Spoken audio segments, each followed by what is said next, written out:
আগামীকাল কোচবিহারের ঘুঘুমারি কদমতলা মাঠে সভা করতে আসছেন তৃণমূল কংগ্রেসের সর্বভারতীয় সাধারণ সম্পাদক তথা দলের second in command Abhishek Bandyopadhyay. তার সভাকে ঘিরে ইতিমধ্যেই শুরু হয়ে গেছে জোর কদমে প্রস্তুতি। একেবারে সাজো সাজো রব ঘুঘুমারি কদমতলা মাঠ জুড়ে। বিশাল এলাকা নিয়ে তৈরি হয়েছে সভার মঞ্চ, র্যাম্প সহ আধুনিকভাবে সাজানো হচ্ছে মঞ্চটি।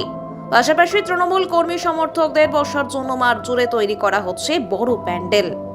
কোথাও বাঁশের প্যান্ডেলে দড়ি বাঁধার কাজ চলছে, আবার কোথাও লাগানো হচ্ছে ফ্লেক্স, ফেস্টুন ও দলীয় পতাকা। সভাস্থলে সকাল থেকেই ব্যস্ততা চোখে পড়ছে।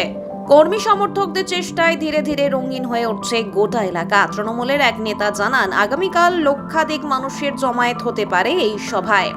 তার দাবি, এত ভিড় হবে যে মাঠে আর জায়গা থাকবে না। সব মিলিয়ে অভিষেক বন্দ্যোপাধ্যায়ের সভাকে কেন্দ্র করে এখন সাজো সাজো রব কোচবিহারের ঘুঘুমারি কদমতলা মাঠে।